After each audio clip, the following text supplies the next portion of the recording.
Hola. En el último video resumimos los fenómenos electromagnéticos básicos necesarios para entender cómo funcionan las máquinas eléctricas. Ahora podemos adentrarnos en el fascinante mundo de los motores eléctricos. Básicamente existen tres tipos de máquinas eléctricas. Estos son motores de corriente continua, motores síncronos de corriente alterna y motores asíncronos de corriente alterna. En todos los casos, estas máquinas son en realidad convertidores de energía. Convierten la energía eléctrica en energía mecánica. A esto lo llamamos modo motor. También son capaces del llamado modo generador, donde la energía mecánica se convierte en energía eléctrica. Ya hemos tenido una visión del mundo de los motores de corriente continua en el programa Crystal Clear Electronics. Así que ahora, solo refrescaremos el conocimiento que adquirimos allí. En este tipo de máquinas, un lazo conductor, generalmente una bobina, se coloca en un campo magnético constante y se hace pasar una corriente a través de él. El conductor que transporta corriente interactúa con el campo magnético permanente, el cual ejerce una fuerza sobre él. Esto hace que el rotor gire alrededor del eje del motor. Usando la regla de la mano derecha en el diagrama, puedes ver que la fuerza actúa hacia abajo en el lado izquierdo del lazo y hacia arriba en el lado derecho. El rotor está fijado alrededor del eje, lo que lo obliga a seguir una trayectoria circular. La rotación del rotor no reduce la magnitud de la fuerza sobre el conductor, pero sí reduce la distancia de su línea de acción respecto al eje, por lo que el par en los lazos del conductor también se reducirá hasta tal punto que, a 90 grados, el par se elimina. En este punto, sin embargo, el conmutador está en proceso de invertir la polaridad de la tensión de alimentación a los lazos del conductor, de modo que la dirección de la corriente y la dirección de la fuerza se invertirán, lo que significa que el par volverá a aplicarse a los lazos del conductor. Un proceso similar ocurre en la posición de 270 grados, y a partir de ahí el proceso se repite periódicamente. El estator puede estar hecho no solo de imanes permanentes, sino también de electroimanes. Podemos hablar de motores de corriente continua con excitación externa, en serie o en paralelo, dependiendo de cómo se alimenten los devanados del estator. No entraremos en detalles sobre las ventajas y desventajas de los diferentes modos de excitación. Basta con saber que, en el caso de los motores con excitación externa, los devanados del estator deben ser excitados por una fuente de alimentación independiente. En cambio, en el caso de los motores con excitación en serie y en paralelo, los devanados del estator están conectados en serie o en paralelo con los devanados del rotor dentro de la máquina. Es importante señalar que los motores de corriente alterna monofásicos utilizados en herramientas eléctricas y electrodomésticos son en realidad motores de corriente continua con excitación en serie. Estos se llaman motores universales porque pueden funcionar tanto con corriente continua como con corriente alterna. Los motores descritos hasta ahora estaban todos equipados con un conmutador mecánico. Con el desarrollo de los semiconductores, fue posible ampliar la gama de tipos de motores con conmutación eléctrica. Se necesitaban estos tipos de motores por varias razones.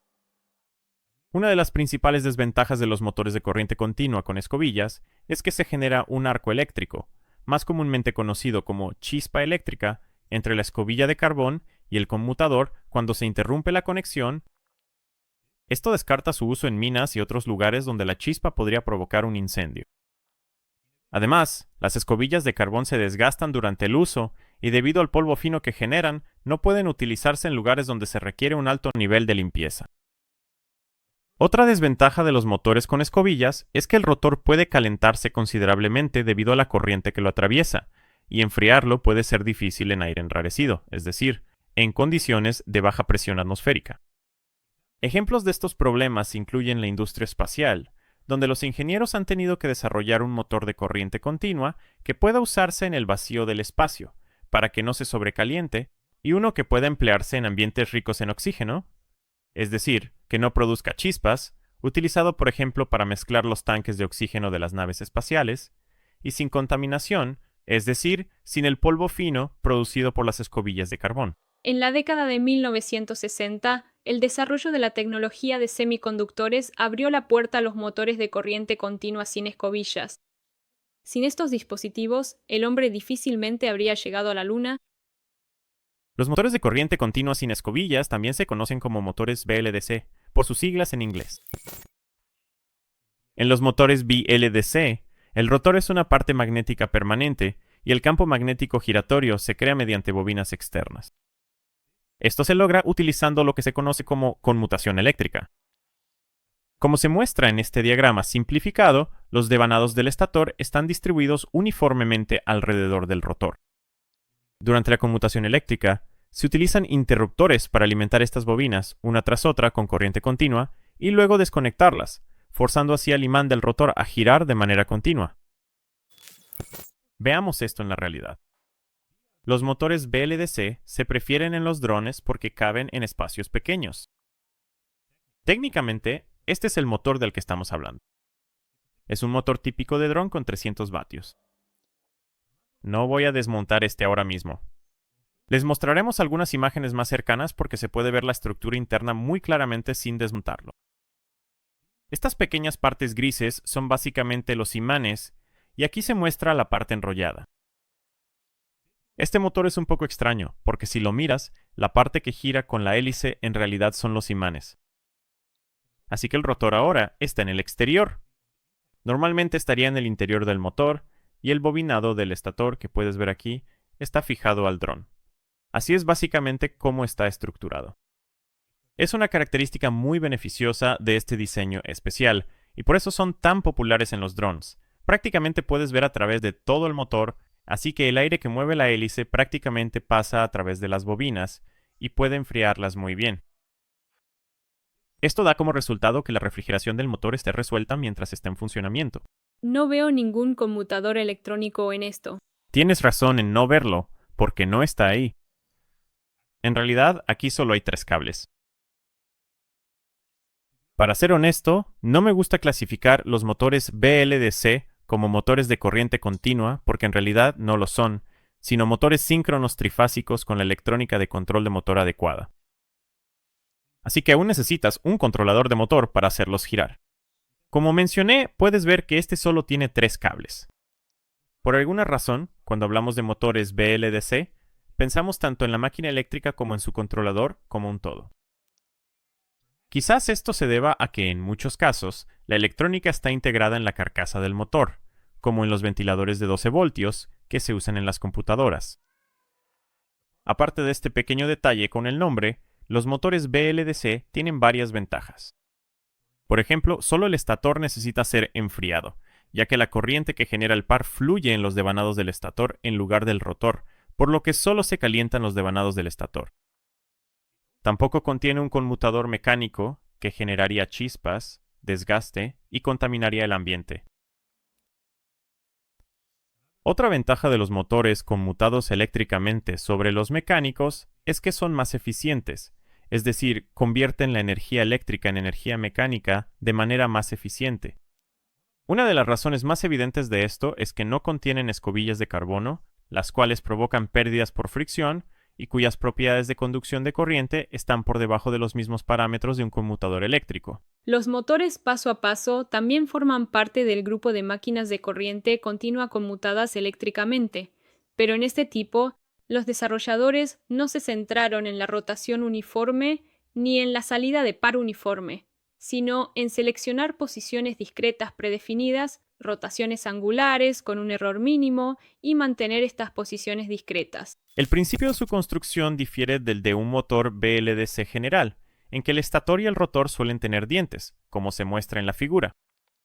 Si se aplica un pulso de voltaje a uno de los devanados del motor, el rotor del motor avanzará un diente a la vez, lo que se denomina un paso, de ahí el nombre de este tipo de motor.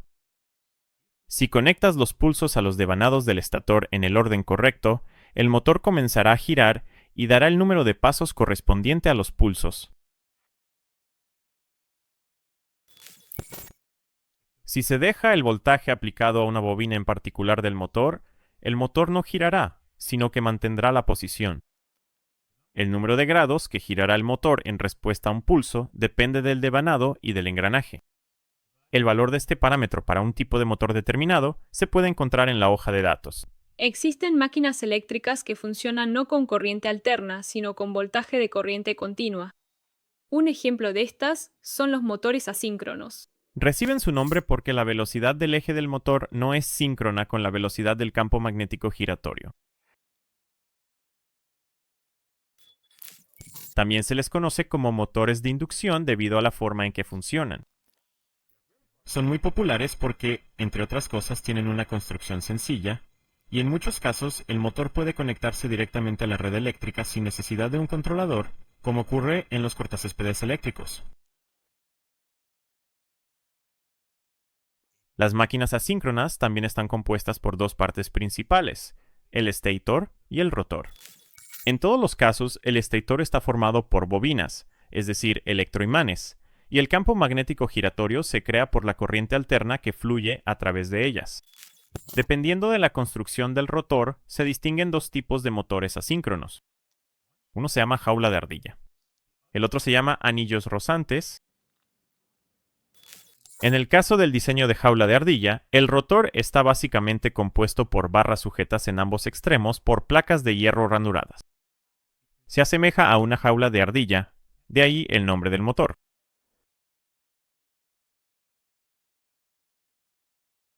Esta construcción es un bobinado de cortocircuito muy simplificado. Es una afortunada coincidencia que haya un motor asíncrono de jaula de ardilla justo frente a mí, aunque puede que aún no lo vean. Si tomo la parte giratoria y la saco, bueno, las cosas prácticamente saltarán, y puedes empujar el rotor hacia afuera desde aquí. Así que probablemente puedan ver algunas similitudes con la figura que acabo de mostrar. Aquí podemos ver que esta sería la parte estacionaria. Aquí está el bobinado, así que este es el diseño bobinado. Y si miramos dentro, notaremos que en realidad hay placas de hierro que básicamente están colocadas una al lado de la otra, y estos paquetes de bobinas se pasan a través de ellas. Así que esto sería el estator, pero lo que realmente es interesante aquí es el rotor, que es de diseño de jaula de ardilla. Aquí podemos ver que hay rodamientos. Esto es más interesante desde un punto de vista mecánico. Quizás a Rebeca le resultaría especialmente interesante este aspecto. Al principio, puede parecer extraño que no se vean varillas. La razón de esto es que, para motores de tan baja potencia, típicamente en el rango de unos pocos kilovatios, generalmente se utiliza un diseño diferente porque es más económico. Prácticamente de lo que estamos hablando aquí es que podemos ver regiones de diferentes colores. Esta parte de color más oscuro es básicamente la parte exterior de las placas de hierro, así que estas placas de hierro ranuradas se ensamblan, se colocan en un molde y todo el conjunto se funde con aluminio. Básicamente, la propia placa de hierro está diseñada para que el aluminio fluya hacia las ranuras y se conviertan en las varillas conductoras que básicamente forman este bobinado giratorio. Y finalmente, hay un anillo de aluminio en ambos lados, y eso básicamente cortocircuita estas varillas de aluminio. Así que es el mismo tipo de rotor de diseño de jaula de ardilla que mostramos en la imagen, pero es mucho más fácil de fabricar. En un motor de anillos rozantes, no solo el estator, sino también el rotor está compuesto por bobinas, cuyos extremos están conectados a un llamado anillo rozante. Estos están conectados a resistencias a través de las cuales se cierra la corriente que fluye en los devanados del rotor. Al utilizar diferentes valores de resistencias, se pueden modificar las características del motor. Pero antes de explicar esto, conozcamos mejor el principio de funcionamiento de las máquinas asíncronas. Las máquinas asíncronas funcionan según el principio de la autoinducción. El campo magnético giratorio del estator induce una tensión en el rotor. En un rotor de jaula de ardilla, la jaula del rotor es una bobina en cortocircuito, mientras que en un rotor de anillos rozantes, los devanados del rotor están conectados mediante resistencias. En ambos casos, la tensión inducida provoca que una corriente circule a través del rotor. Esto hace que el rotor tenga su propio campo magnético, el cual interactúa con el campo magnético del estator para ejercer el par de torsión sobre el rotor, por lo que el motor comienza a girar. Es evidente que el rotor de un motor asíncrono no puede girar a la misma velocidad que el campo magnético giratorio del estator, porque entonces la inducción en el rotor se detendría y también lo haría el par de torsión. La frecuencia a la que gira el campo magnético del estator se llama frecuencia síncrona. Es igual al cociente entre la frecuencia de la excitación de corriente alterna trifásica y el número de pares de polos. El número de pares de polos suele estar indicado con la letra P en la placa de datos del motor. Este parámetro resulta del diseño del bobinado del estator, y eso es todo lo que necesitamos saber por ahora. Supongamos que tienes un motor con una hoja de datos que indica que el número de pares de polos es 2 y quieres hacerlo funcionar con una red eléctrica de 50 Hz. Por lo tanto, la velocidad síncrona es de 25 revoluciones por segundo o 500 revoluciones por minuto. Esto significa que el motor girará un poco más lento que 500 RPM en vacío, debido a las pérdidas mínimas en los rodamientos y la resistencia del aire, que debemos superar con un poco de par motor. Esta figura muestra la curva de par y velocidad de un motor asíncrono típico de jaula de ardilla.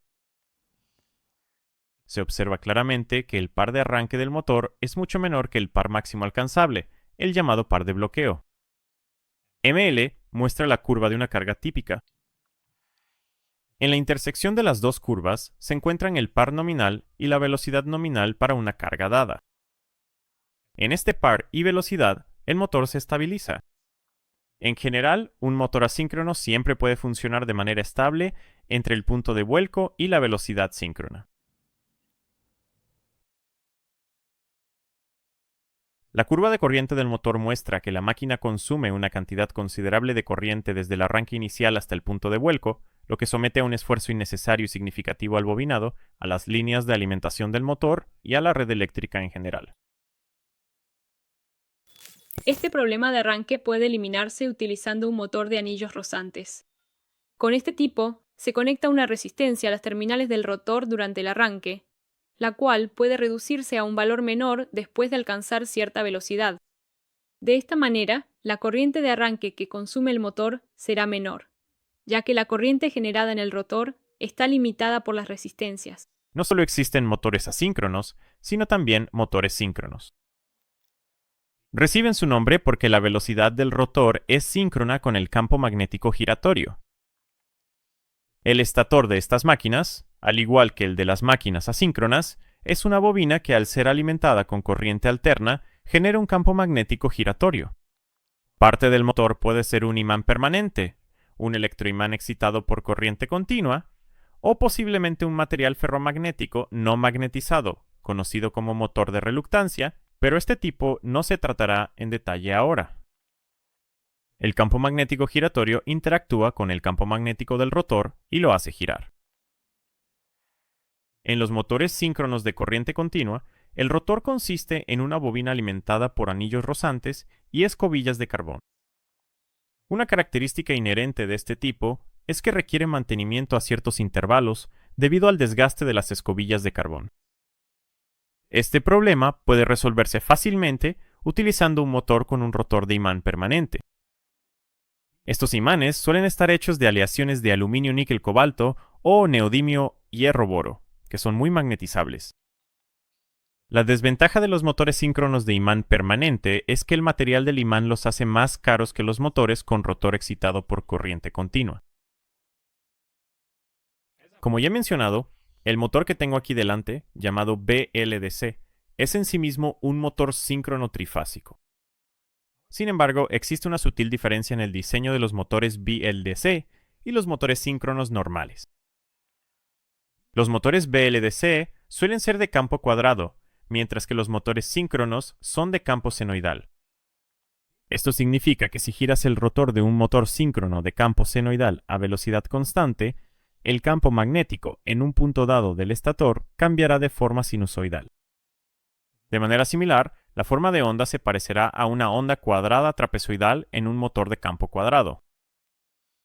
Puedes averiguar esto fácilmente sobre un motor observando la forma de onda de la tensión inducida entre sus dos salidas mientras gira su rotor, ya que la tensión inducida será proporcional al cambio en el campo magnético. Una gran ventaja de los motores síncronos es que son más pequeños que sus equivalentes asíncronos con potencia y par similares. Sin embargo, tienen la desventaja de que requieren un controlador de motor, que es el responsable de arrancar y alcanzar la velocidad objetivo. Por lo tanto, hasta la explosión en el desarrollo de componentes semiconductores, este tipo de máquinas no se utilizaban ampliamente como motores. Las máquinas síncronas se han utilizado como generadores en centrales eléctricas durante mucho tiempo, ya que la frecuencia de la tensión generada es directamente proporcional a la velocidad de la máquina, lo cual es esencial para la generación precisa de la frecuencia de 50 Hz de la red. Se nos están acabando los tipos de máquinas eléctricas, así que podemos pasar al control de motores, pero tendrás que esperar hasta el próximo video para verlo. Mantente atento. Adiós. Adiós.